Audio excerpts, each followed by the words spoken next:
Fala galera, vamos para mais uma aula exclusiva do Estratégia Concursos. Eu sou o professor Renato da Costa, professor de informática, e meu objetivo hoje é trabalhar com vocês nessa revisão de véspera. Muitas questões do Cefet Minas, muitas questões dos concursos anteriores do IFE da Bahia, para que vocês possam amanhã arrebentar e que sejam muito felizes aí no Instituto Federal, que é uma instituição que eu tenho muito carinho, sou professor do IFRJ, e tenho muito orgulho de trabalhar no IFE. Sem dúvida, vocês vão ser muito felizes nessa nova carreira. Então, venham comigo, pessoal. Vamos nessa. Vamos cair dentro.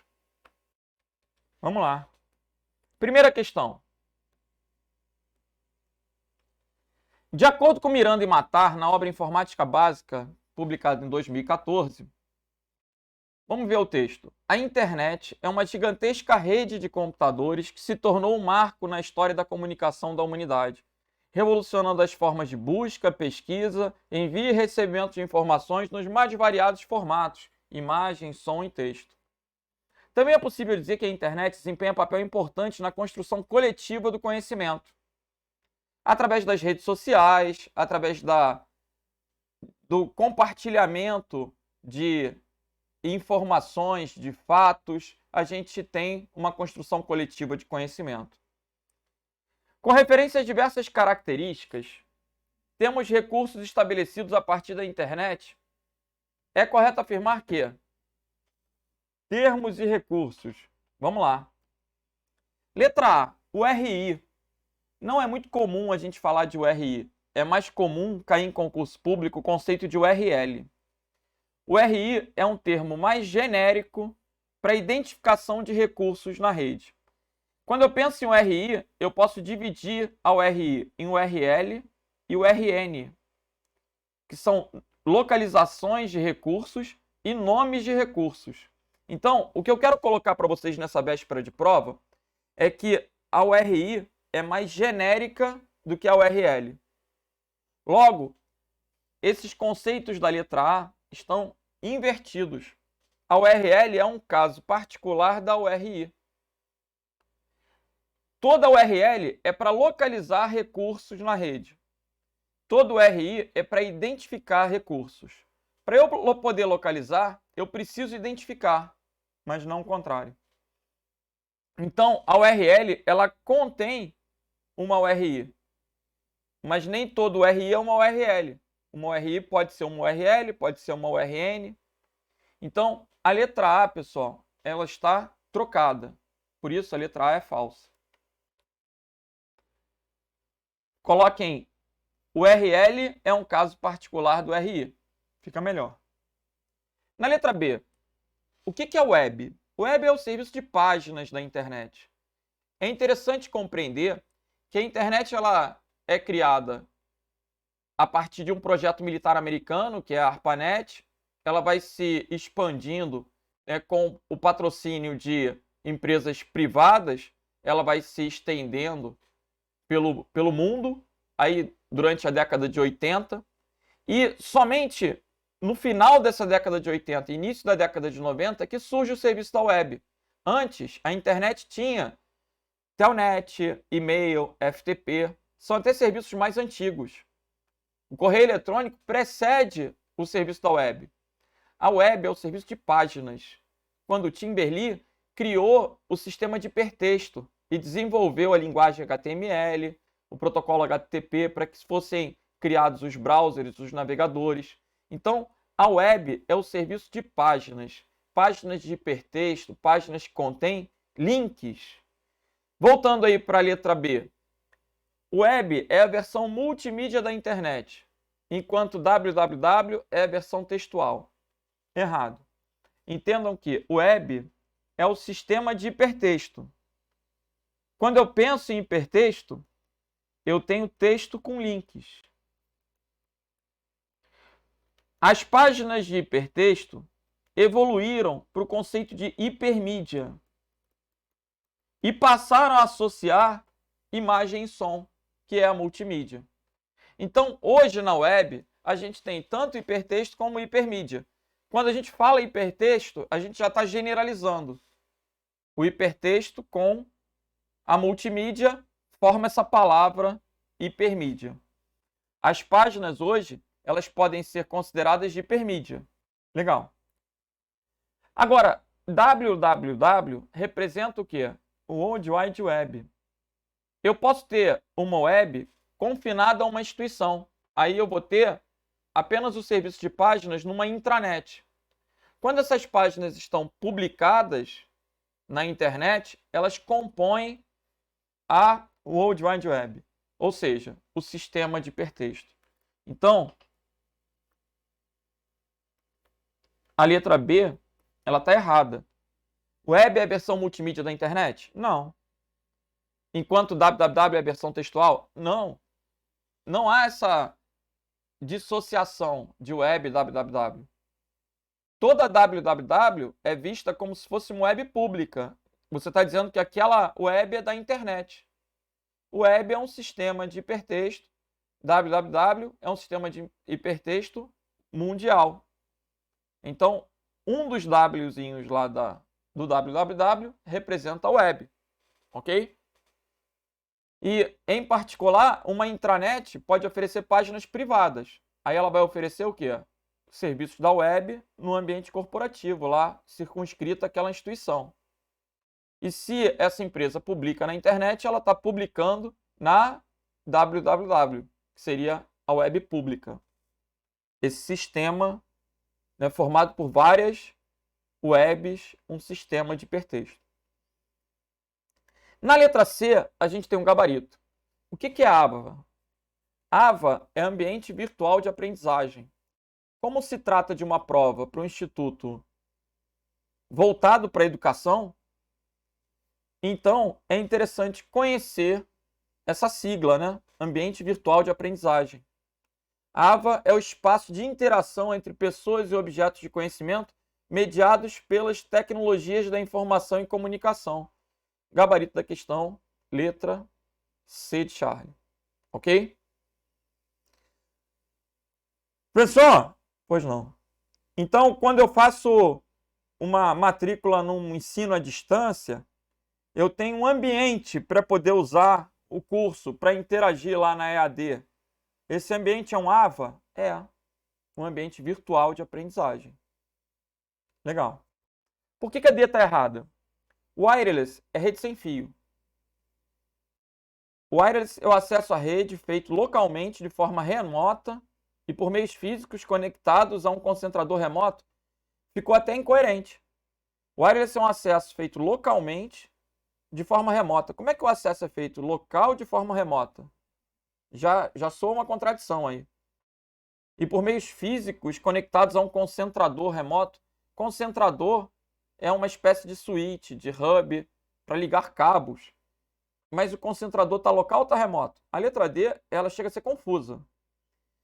A resposta, a definição de wireless é uma rede sem fio. Wi-Fi é um exemplo de wireless. Bluetooth é um exemplo de wireless. Controle remoto da TV, uso infravermelho, é wireless. Qualquer coisa sem fio é wireless. E na letra E, websites dinâmicos. Existem páginas estáticas e páginas dinâmicas. Páginas estáticas são comumente escritas em uma linguagem como HTML e todos que acessam veem o mesmo conteúdo.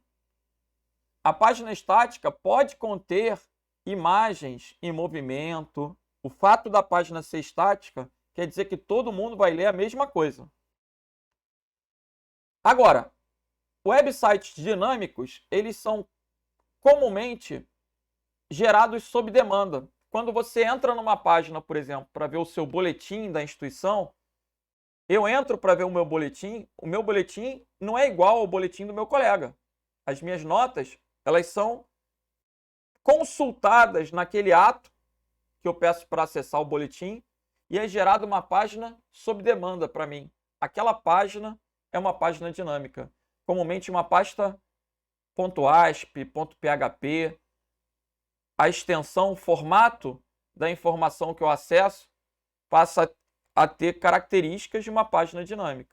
Então, vale a pena saber que, por exemplo, as páginas HTML são comumente páginas estáticas. E ASP, e PHP costumam ser extensões de páginas dinâmicas. Como é que eu identifico isso? Na URL.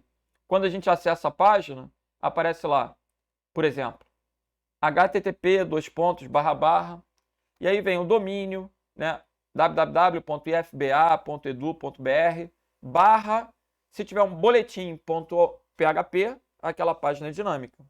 Se tiver uma index.html, aquela página é estática. Ok? Então, a letra E está errada. Páginas cuja informação está disponível para o público em geral e não tem personalização seria uma definição mais voltada para um website o quê? Estático, onde todo mundo vê o mesmo conteúdo. Legal? Então essa letra E é uma página estática e não uma página dinâmica. Porque a página dinâmica, veja, quando eu falo do meu boletim, do meu extrato bancário, da minha rede social, eu tenho uma página dinâmica, porque ela tem informações para mim, para o meu usuário, geradas sob demanda, naquela consulta, naquele acesso. Ok? Beleza. Gabarito, então, letra C. E vamos continuar. Vamos para a próxima questão de número 2. Considere os trechos de 1 a 4 da planilha do LibreOffice a seguir.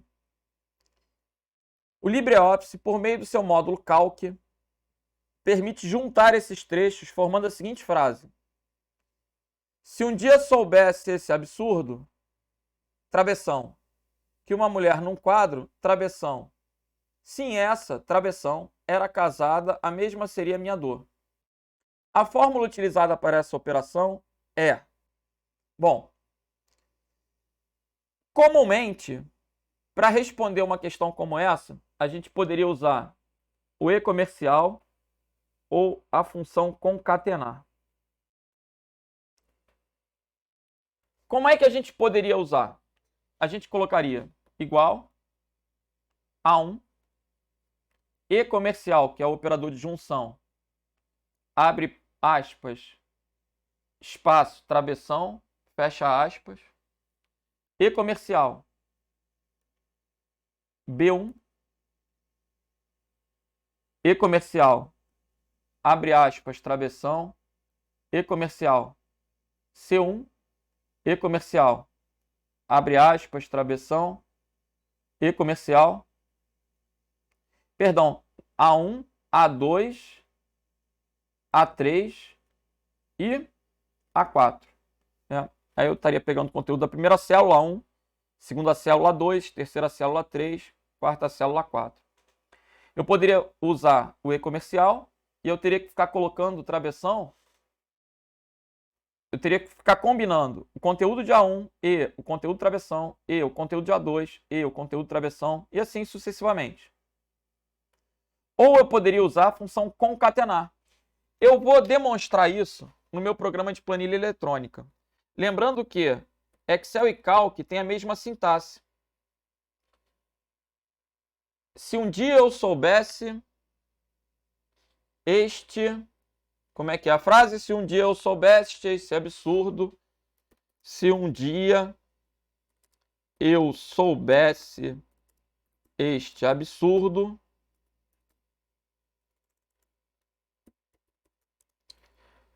que uma mulher num quadro,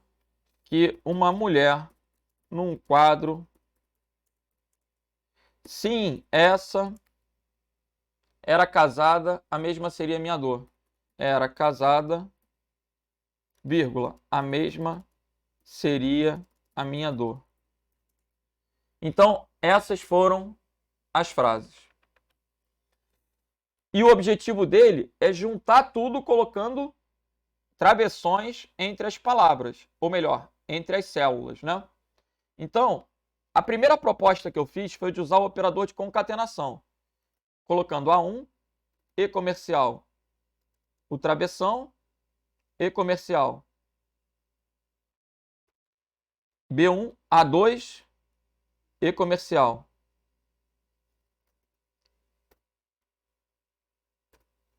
O travessão E comercial A3, E comercial o travessão, E comercial A4. Ó. Agora, não tem essa alternativa. A segunda hipótese seria usar a função concatenar. Na função concatenar, eu ia ter que colocar um ponto e vírgula, o hífen, na sequência.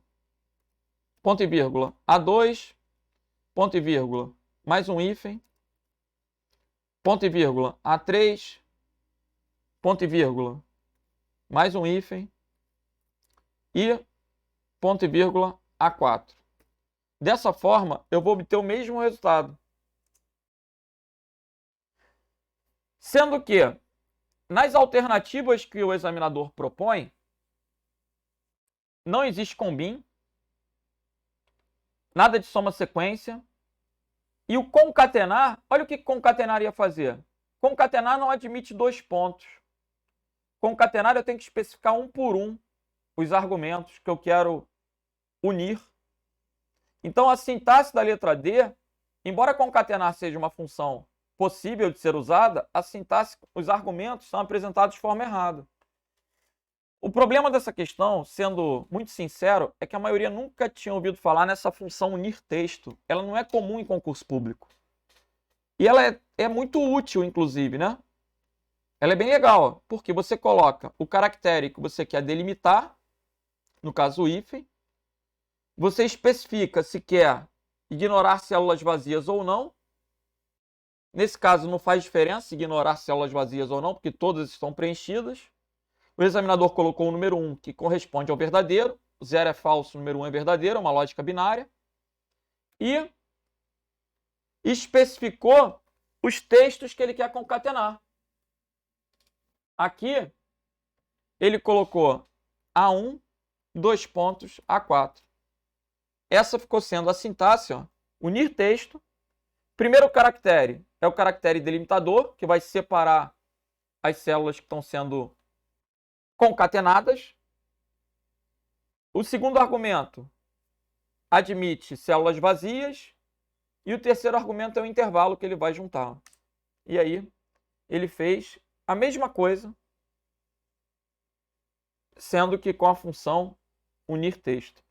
Questão difícil? Sim, questão difícil. Por que é difícil? Porque a maioria estuda concatenar.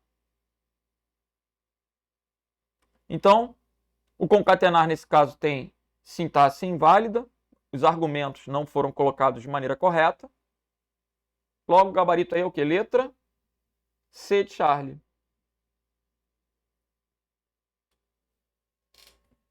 Ok? Vamos para a próxima. Agora uma questão de segurança da informação. O código malicioso, chamado de spyware, o nome sugere, spyware é um programa espião. Programa projetado para monitorar a atividade de um sistema e enviar informações coletadas ao atacante.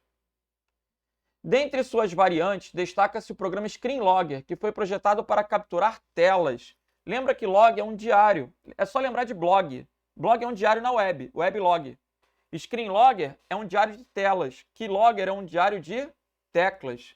São programas espiões. O Keylogger captura tudo que é digitado, tudo que é teclado. E o Screenlogger captura sequências de telas, onde você vai clicando, ele vai capturando telas. Então, vamos ver. Foi projetado para a execução da instalação de um robô? Não. Criar uma rede composta por milhares de equipamentos zumbis?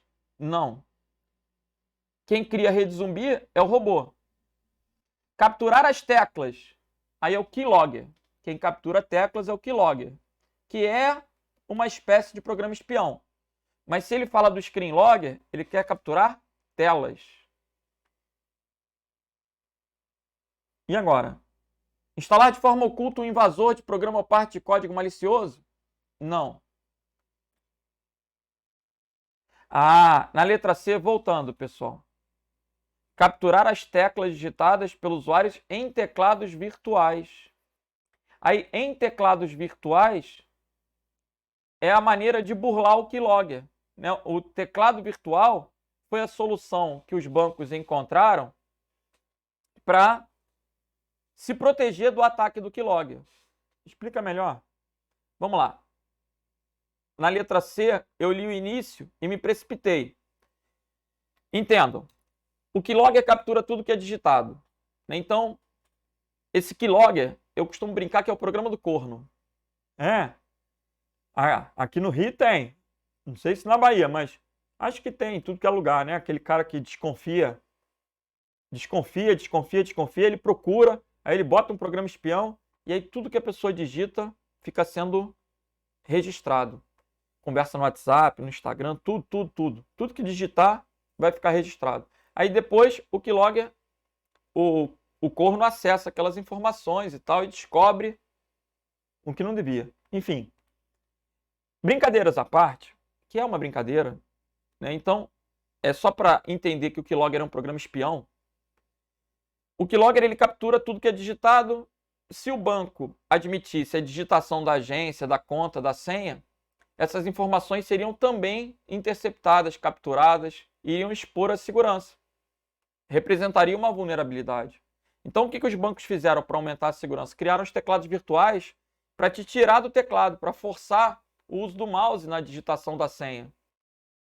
Sendo que é uma guerra ali, né? Entre o hacker e o banco, entre o bem e o mal ali. Então, o que os hackers fizeram? Criaram um screen logger para capturar o print no momento do clique. Quando você clica, ele printa. E assim você consegue pegar a sequência do que foi digitado virtualmente, né? Clicado. Agora, os bancos, para melhorar o teclado virtual, começaram a colocar vários números num quadradinho só. Começaram a, quando você passa o ponteiro, ele oculta, ele omite o número.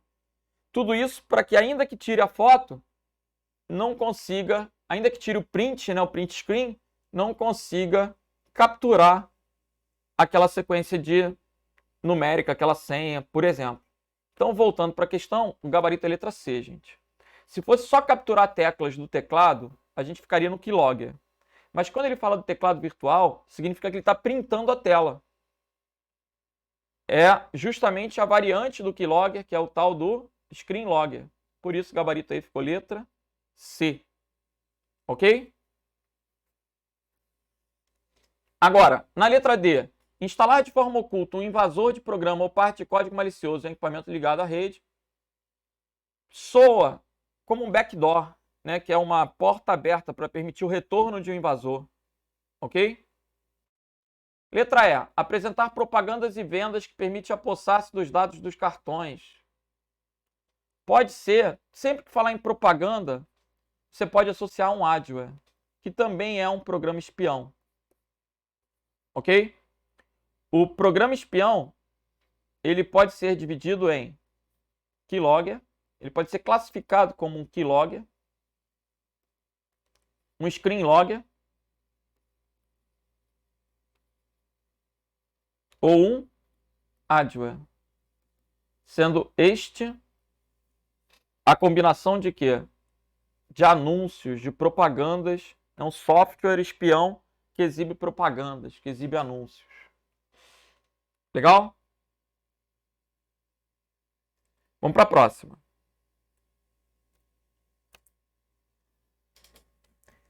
O senhor JC criou uma conta de e-mail, jcgab0122@email.edu.br, com sua respectiva senha de acesso. Caso outra pessoa consiga a posse dessa conta de e-mail e de sua senha, ela poderá, passando-se pelo senhor JC, ela poderá abrir novas contas de e-mail? Gente, para criar uma nova conta de e-mail, não precisa ter a conta do JC, né? Para criar uma conta fake, ele não precisava ter o e-mail do JC. Então, o item 1 não tem relevância. Acessar páginas web usando navegadores vulneráveis também não precisaria ter acesso à conta de e-mail do JC para acessar páginas web usando navegadores vulneráveis. Então, os itens 1 e 2 estão errados. Com isso, a resposta só pode ser o quê? A letra B. 3 e 4 verdadeiros. prejudicar a imagem do senhor JC perante seus seguidores nas redes sociais. Enviar e-mails contendo códigos maliciosos para a lista de contatos do senhor JC. Enviar e-mails, se ele está com o nome do usuário e senha, ele pode enviar e-mails. E por que prejudicar a imagem do JC? Bom, talvez ele tendo acesso ao e-mail, ele inclusive possa invadir uma rede social colocando que esqueceu a senha e pedindo para reenviar a senha por e-mail. E aí é possível que essa pessoa, com a conta do e-mail, consiga inclusive acessar as redes sociais a partir dessa maneira de burlar. Esqueci a senha, solicita uma nova senha por e-mail, troca a senha das redes sociais e acessa. Ok? Então, gabarito aí. Professor, também tem, dependendo se for uma conta do Google, tem muitas redes sociais que fazem autenticação com a própria conta do Google. É verdade. É possível você se autenticar numa rede social através de um endereço de correio. Então, justifica o item 3. Compreenda que se eu estivesse fazendo essa questão, a partir do momento que eu vi o item 1 e o item 2 errados, acabou a questão, né? Por exclusão, só podia ser a letra B. O item 4, ele é evidente. Ok? O item 4 é perfeitamente correto. Beleza. Vamos para a próxima. Agora, falando sobre o editor de textos do LibreOffice Writer. O Writer do LibreOffice permite criar malas diretas. O que são malas diretas? São espécies de documentos mesclados com planilhas, com bancos de dados, onde você pode criar uma carta padrão e mandar essa carta para muitas pessoas, variando o nome, endereço, idade, data de nascimento.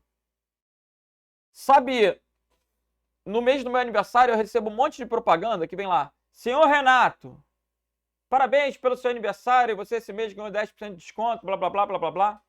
Aí eu fico todo feliz, achando, caramba, eles fizeram essa carta só para mim. Mas, na verdade, a carta é padrão. E eles mandaram para milhares de pessoas que fazem aniversário naquele mês. Isso é uma mala direta. Eles não fizeram uma carta para cada pessoa. Eles fizeram uma carta e mesclaram o nome, o endereço, o telefone, a idade, com bancos de dados, com planilhas existentes na máquina. E assim, eles podem mandar para a impressora, mandar imprimir logo mesclado lá. Tem mais de 1000 registros, ele vai imprimir. Ou ele pode mandar por e-mail. A mala direta vai permitir a impressão de etiquetas, cartas, envelopes, e-mails. Legal. Para criar uma mala direta por meio de uma lista de e-mails de destinatários, ignorando o documento inicial e supondo já existir tal lista, a sequência correta pela barra de menu é... Bom, o que você tem que saber aí? Que mala direta está dentro de ferramentas. É o mais importante para definir a resposta. Se você soubesse que mala direta é um recurso contido em ferramentas, opa, você ficaria entre duas. Você ficaria entre a C e a E. O gabarito, então, fica sendo letra E. Marca esse caminho, né? Ferramentas, mala direta está dentro de ferramentas. Ferramentas, assistente, mala direta, e aí vai. Gabarito, letra E. Vamos para a próxima.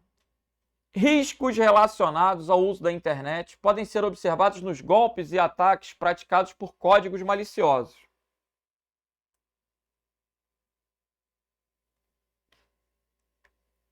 O CERT, que é o Comitê Gestor de Internet no Brasil, ele criou uma cartilha de segurança para a internet, nos fascículos tais, ele coloca aí a definição dos golpes.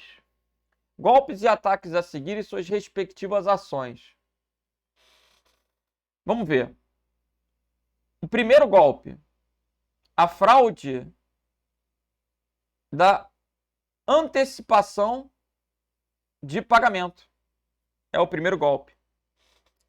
Fraude da antecipação de pagamento. Antecipação de pagamentos. É interessante ter acesso à cartilha. citada, né? A cartilha é uma documentação usada por todas as bancas na segurança da informação. Deixe-me mostrar a cartilha aqui, ó. Ele coloca lá golpes e ataques, ó. Golpes. Fraude na antecipação de recursos. Fraude na antecipação de recursos. O famoso golpe da Nigéria. Já receberam um e-mail dizendo que vocês têm um parente na Nigéria que morreu e você pode se habilitar para receber um inventário. E aí, para você se habilitar, o advogado da Nigéria vai te pedir para você pagar as custas. E aí vai te pedir R$1.000, R$2.000, R$3.000. Aí você vai dar esse dinheiro, vai achar que vai ficar rico e na verdade você está caindo no golpe. Então, observem, ó, você recebe uma mensagem eletrônica em nome de alguém ou de uma instituição dizendo ser da Nigéria, na qual é solicitado que você atue como intermediário em uma transferência internacional de fundos. O valor é absurdamente alto. Caso você aceite intermediar a transação, recebe promessa de ser recompensado. Cara, não existe dinheiro fácil, né? Isso tudo é golpe.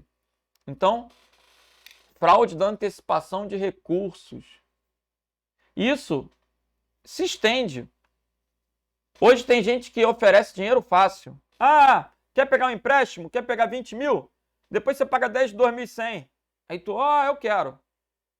Então tá bom, paga R$1.000 de tarifa de abertura de crédito. Tu nunca mais vai ver o dinheiro. Golpe da antecipação de recursos. Legal. O que é o conceito de phishing? É uma fraude financeira.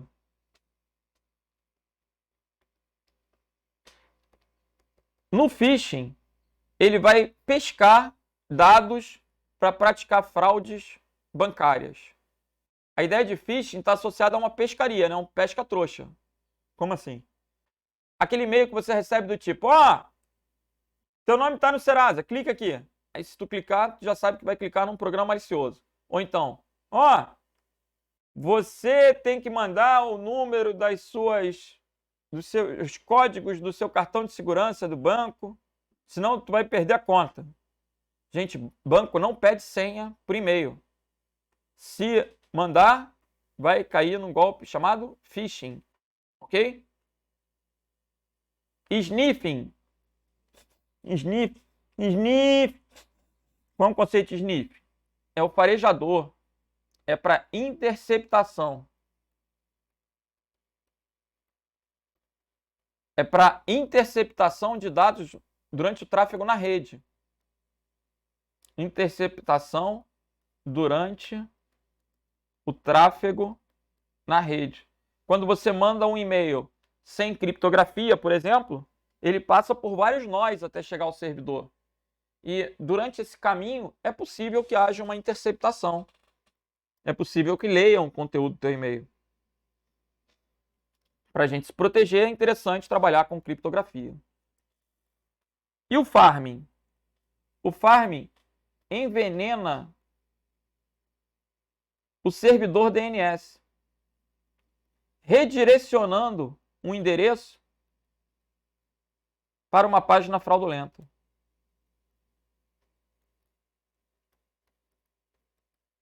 Uma página clonada, uma página falsa. Então você digita o endereço de um banco, por exemplo, corretamente, mas ele abre um banco clonado, uma página clonada. Por quê? Porque o DNS foi envenenado. Então, na hora de fazer a conversão daquele domínio em IP, da URL em um IP, ele converte para um IP falso, para um IP fraudulento, né? Vamos ver a descrição desses golpes aí, ó. Primeiro, obtém dados pessoais e financeiros de usuários, tais como nome, senha e detalhes de cartão de crédito para utilização combinada por meios técnicos e de engenharia social. Engenharia social estão voltados para enganação. Engenharia social vai ludibriar o usuário. Você vai ficar rico se clicar aqui. É uma espécie de phishing, uma espécie de engenharia social. Estou te enganando para a obtenção dos dados. Então, aqui, fraude financeira, obtenção de senha, detalhes de cartão de crédito. Isso caracteriza o phishing. Item 3. Por que não pode ser a antecipação de pagamento? Porque você não deu dinheiro para o cara, você deu a senha. 2. Executa o redirecionamento de navegação do usuário para sites falsos. Esse é o farming, que é o 2. Então, 3, 2, já deve dar para matar a resposta. 3, 2, gabarito letra D. Muitas vezes você não precisa nem saber a questão toda. Induz uma pessoa a fornecer informações confidenciais ou realizar um pagamento adiantado. Pagamento adiantado, antecipação de recursos. É o item 1. Inspeciona dados trafegados. Intercepta dados. Para obter dados de maneira indevida, ilícita. Então, é o sniffing. Gabarito aí.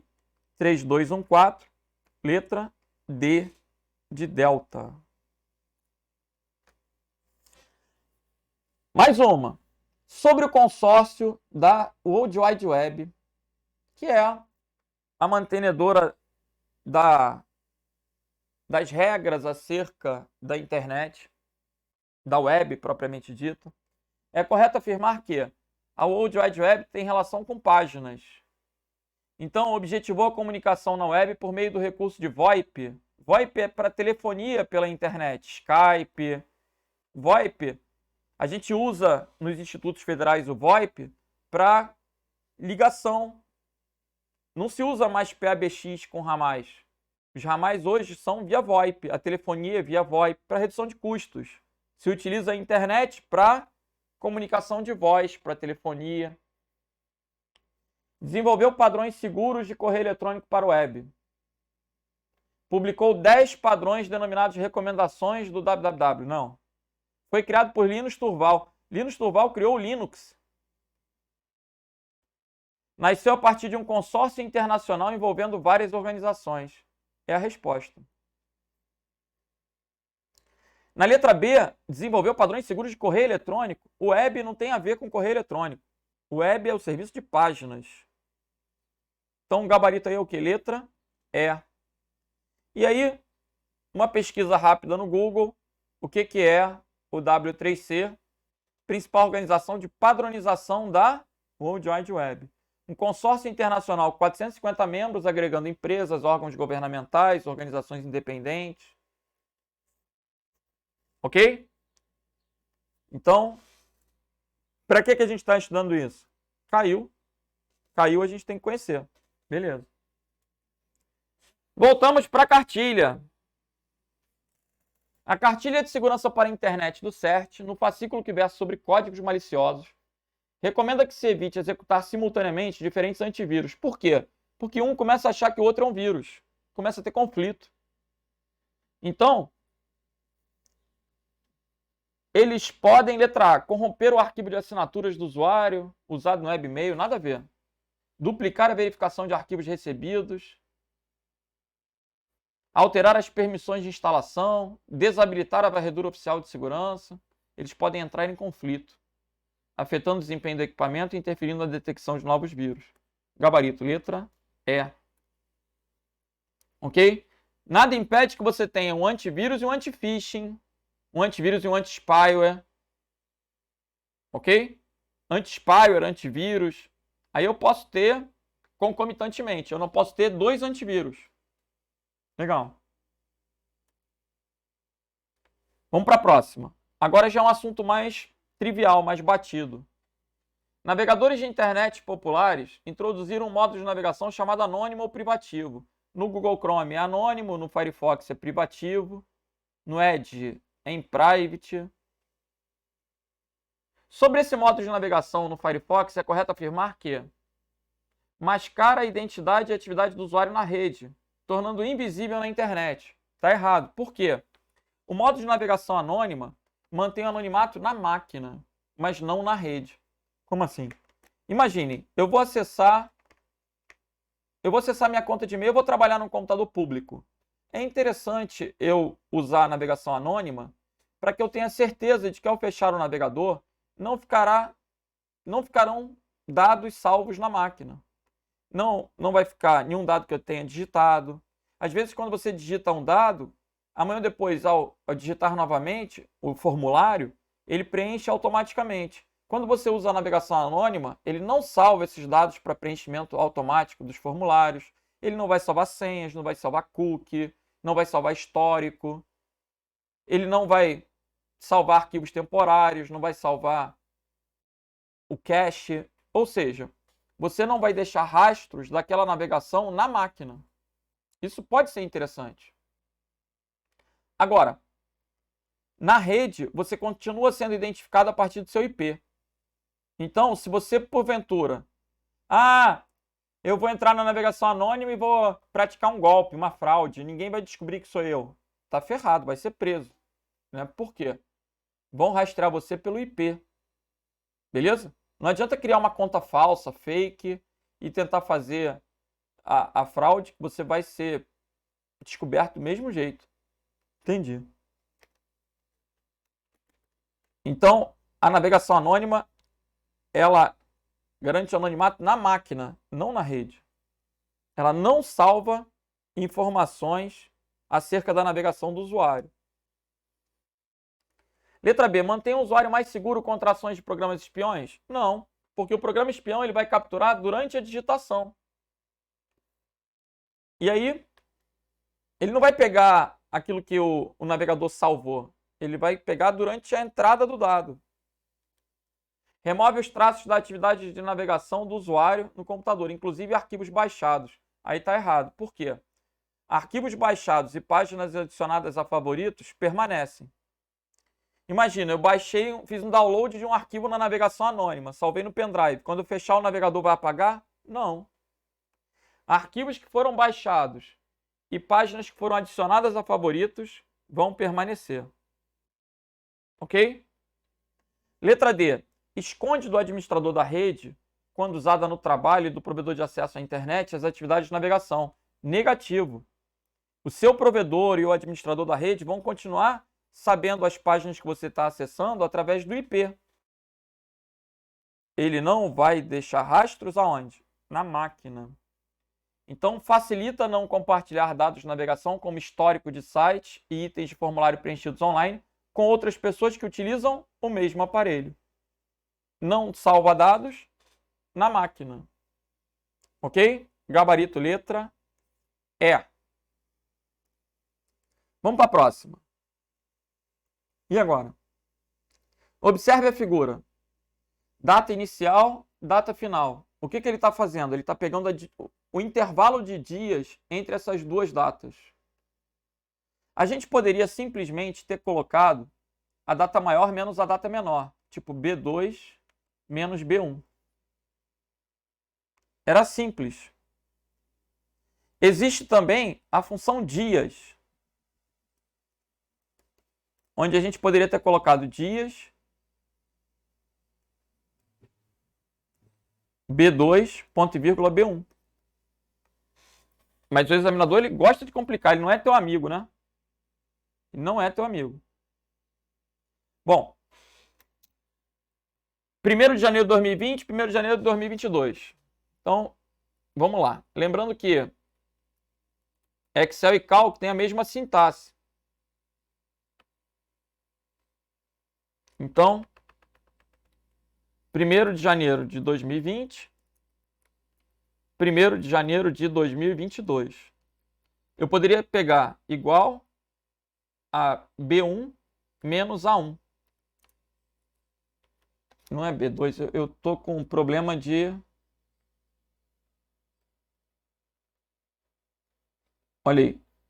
B2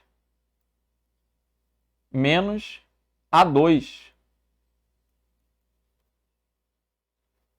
Ok? Poderia colocar o maior menos o menor. Ou poderia colocar igual a dias, abre parênteses, B1, no meu exemplo aqui é B1 e A1. A questão aí é que o examinador preferiu usar a função datadiff, que é uma função que sequer é documentada no Excel. Professor, mas a questão é de cálculo. Eu sei. Eu só estou querendo destacar que não é uma função tão trivial. Era mais fácil ele ter cobrado dias, era mais fácil ele ter subtraído. Aqui, o candidato tinha que realmente usar a inferência. Se ele nunca usou data diff, ele tinha que deduzir. Deduzir o quê? Vamos lá. Data diff. Todas as alternativas trazem data diff. Então, ele tinha que deduzir a sintaxe. A1, ponto e vírgula, B1, ele pegou a data inicial e a data final. E aí, se eu coloco D, corresponde a dia. Olha lá, 731 dias. Se eu colocar data diff inicial e final e colocar, entre aspas, M é de meses. Em inglês também. Então, ó, 24 meses. E se eu colocar data diff A1, ponto e vírgula, B1, ponto e vírgula. Aí, ano, tem que se ligar que ano em inglês é com Y, né? E aí, o parâmetro vai ser com Y. Então, o D de day, o M de month e o I de year, de ano. Y, ok? Então, aqui, você tinha que se ligar que existe a função DataDiff, todas elas estão cobrando DataDiff, nada de subtrair, todas tinham A2 e B2. Você tinha que pensar que ele está querendo calcular dias. Então, é o Dzinho somente, gabarito letra, C de Charlie. Beleza? Vamos que vamos. Vamos embora. Vamos lá, questão do Cefet Minas. Mais uma. Considere que na planilha Candidatos, elaborada no Calc, com a configuração regional português do Brasil, será aplicado na célula D2 a seguinte fórmula. Função C. Se... Qual é a sintaxe da função C? Teste lógico, valor verdadeiro e valor falso. É a sintaxe da função C. Teste lógico, ponto e vírgula, verdadeiro, ponto e vírgula, falso. Se teste lógico, verdadeiro e falso. É a sequência. Se a soma de B2, o ponto e vírgula corresponde a um E. B2 e C2. Se a soma de B2 e C2, que é 7 mais 6, 7 mais 6 é 13. 13 é maior que 13? Não, 13 é igual a 13. Então, o resultado dele é o quê? Eliminado. Ele quer saber o que vai acontecer na célula D2. Ó. Vai aparecer eliminado. Gabarito letra E. Beleza? A resposta aqui ou era aprovado ou era eliminado. Nesse caso, eliminado. Porque o teste lógico deu falso. Se o teste lógico fosse verdadeiro, a gente teria aprovado.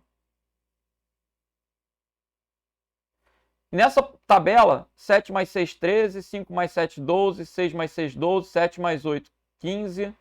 Ele só seria aprovado, só o Daniel seria aprovado. Os demais seriam todos reprovados. Né? Na verdade, só o Daniel seria aprovado, os demais seriam eliminados. Beleza? Próxima questão. Na planilha abaixo, considere a aplicação da seguinte fórmula. Igual a conte.se, conte de contagem, mas é uma contagem condicional. Conte-se o quê? Conte-se intervalo e critério. Esse símbolo de menor e maior representa um sinal diferente.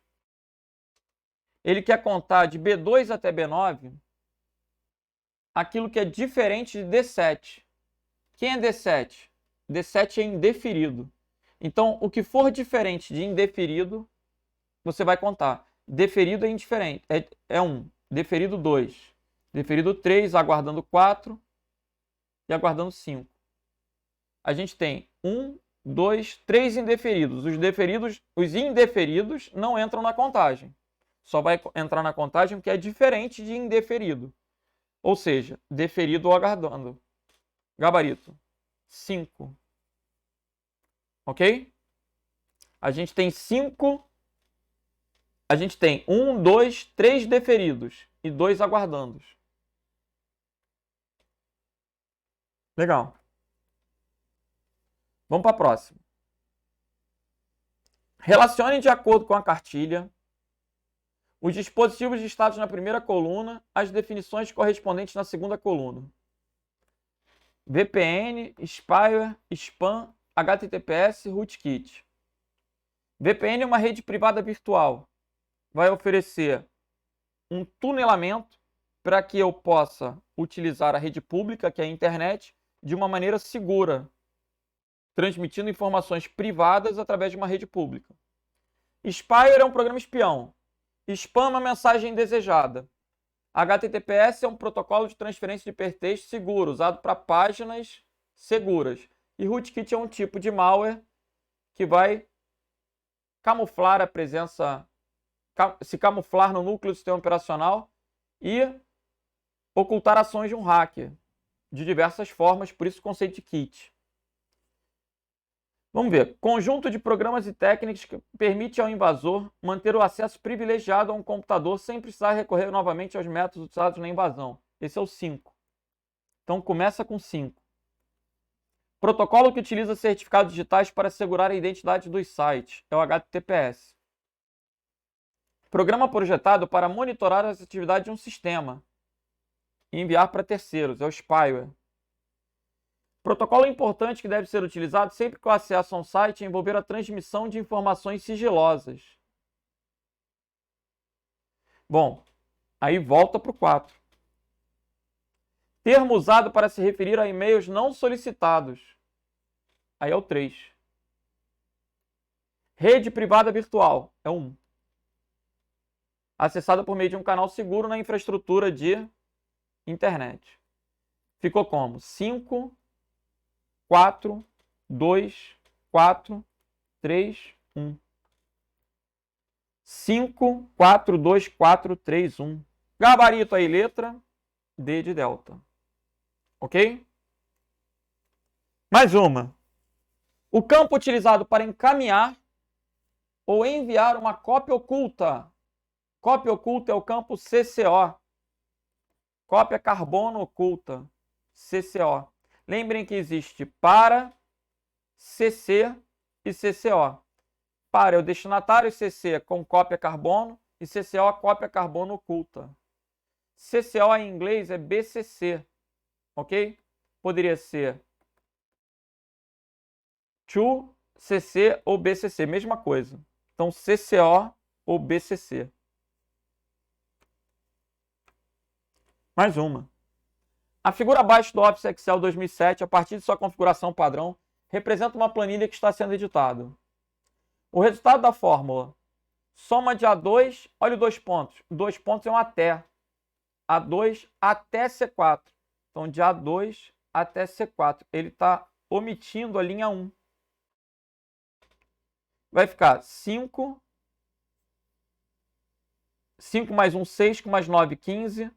18, com 6, 24, com 5, 29, com 5, 34, 44. Vamos conferir? 5, 6, com 9, 15. 3, 9, com 5, 14.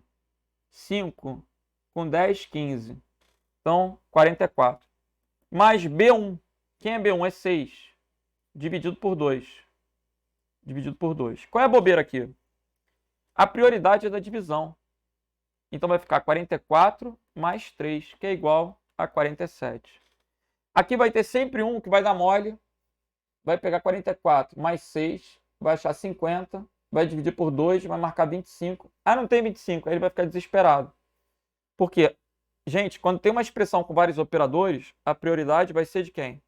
Prioridade é dos parênteses, da porcentagem, da exponenciação, depois da multiplicação e divisão, por último, da adição e subtração. Então, primeiro ele divide, para depois ele somar. Ok? Gabarito aí, letra B de bravo.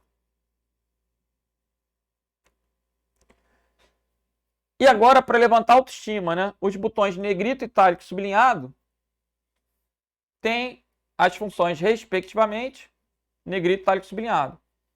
O que eu tenho que ressalvar no LibreOffice são os atalhos. Atalho do negrito vai ser Ctrl B de bold, que é negrito em inglês. Itálico é Ctrl I. E o sublinhado é Ctrl U de underline. Ok? Gabarito, então, letra C de Charlie. Negrito, itálico, sublinhado. Pessoal, me perdoem. É letra E, lógico, né? Aqui é o problema do meu estigmatismo com essas letras pequenas. Mas ainda bem que a galera é bacana. E negrito, itálico, sublinhado. Inserir nada. Gabarito, letra E. Vamos para a próxima. Vamos embora. A tecla de função do teclado nos browsers Internet Explorer ou Mozilla Firefox, que ao ser pressionada, alterna o modo de exibição da tela inteira e normal. Tela inteira e normal, tecla de função F11. Atalho de navegador, F11, tela inteira. Aí é para decorar, beleza? F1 em qualquer programa é ajuda. F7 é uma tecla que costuma aparecer no editor de textos para verificar a ortografia. Ok? Gabarito aí F11 para gravar letra D de delta. Vamos para a próxima. Não é um componente do menu inserir. A gente sabe que o LibreOffice ele tem barra de menus. A gente não tem salvar dentro de inserir, pessoal, porque salvar está dentro de arquivo. Arquivo novo, abrir, salvar, salvar como, imprimir.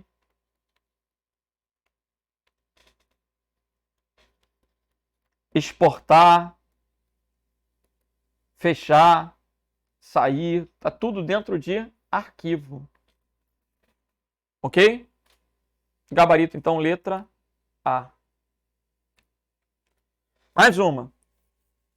Protocolos. Lembrando que na internet toda ação é regida por um protocolo. Envio de e-mail, a gente tem um protocolo chamado SMTP. Véspera de prova, tu vai decorar que a sua mensagem está partindo. SMTP é para envio. E POP ou IMAP para recebimento.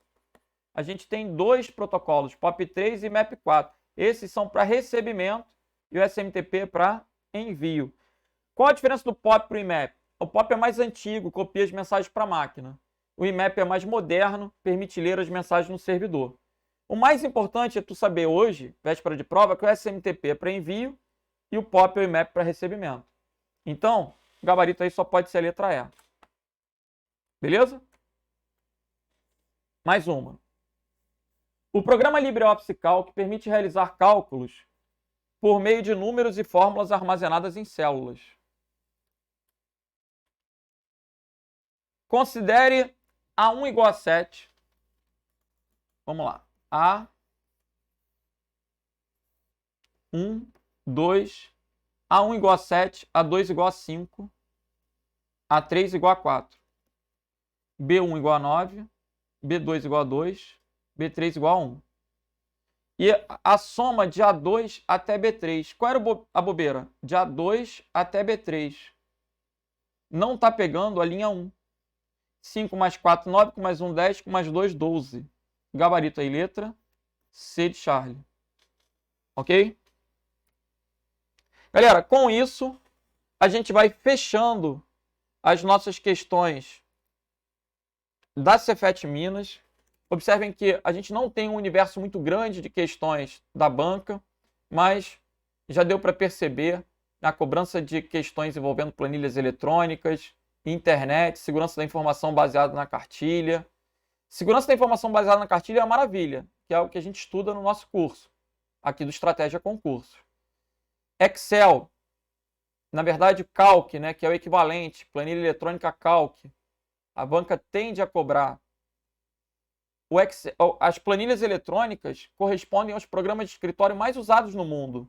São ferramentas muito poderosas, daí a relevância disso. E quem faz essa prova da Cefet Minas são os próprios professores do Cefet. Eles tendem a ter conhecimentos de Excel, de internet, de segurança, mais bem vamos colocar assim, comumente usados do que outros programas. Beleza? Bom, galera, eu espero que vocês tenham muito sucesso na prova amanhã. Qualquer dúvida, podem entrar em contato comigo, inclusive pelo Instagram, hoje, né, que eu vou estar aí em QAP para tentar ajudar. Meu Instagram é @prof.renatodacosta, @prof.renatodacosta. Nesse sabadão, eu estarei exclusivamente focado nas provas do final de semana, na sede do Estratégia Concurso. Então, se tiver dúvida, manda no meu Instagram, que eu estou aí para ajudar. E no domingão, se vocês tiverem acesso à prova, quiserem, né, tirar alguma dúvida em relação a recursos, se precisar de alguma ajuda, eu me coloco à disposição. Um grande abraço, muito sucesso, boa sorte aí amanhã na prova e até breve. Valeu!